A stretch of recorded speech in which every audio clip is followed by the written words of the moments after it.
لأمر ربما يكون أهم. هذا الطفل أمه قتلها بشار الأسد. لا إله إلا الله، إنا لله وإنا إليه راجعون.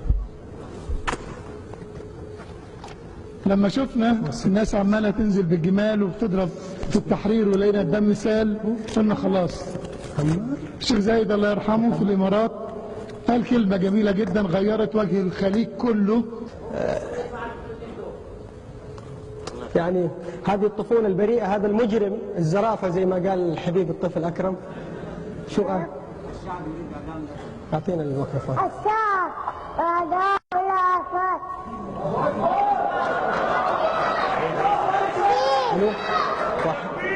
تكبير تكبير تكبير تكبير تكبير تكبير تكبير.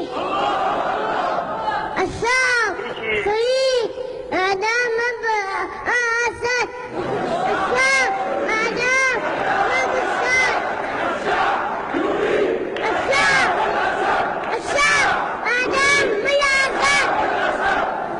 الشعب شهيد أعداء الأسد. الشعب شهيد أعداء الأسد. ادعونا بالشفاء مع مرض الكبد. الشعب أعداء الأسد. الشعب شهيد أعداء الأسد. الشعب أعداء اسمك ايش الأسد. حبيبي؟ اسمك ايه؟ اسمك ايه؟ عمر. عمر. ادعو أيضا لعمر بالشفاء، عنده نعم مرض الكبد. الشعب شهيد أعداء الأسد. الشعب شهيد أعداء الأسد. الشعب شهيد أعداء الأسد. كم الشعب عمرك يا عمر؟ كم عمرك؟ سنة؟ 2؟ 4. الدكتور عبد العال وينه؟ وين رائد الطب الشعب البديل؟ شهيد وين الدكتور أعداء عبد العال؟ الأسد.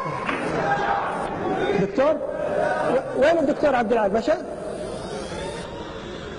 في الدكتور عبد العال رائد الطب البديل، نتمنى ايضا انه يساهم في يعني يساهم. بس دار علاج، نحن نتكلم طب طبيعي، ما نبغى الكيماوي، ما احب الكيماوي انا. يا حبيبي يلا الله يشفيك، الله يشفيك يا بطل.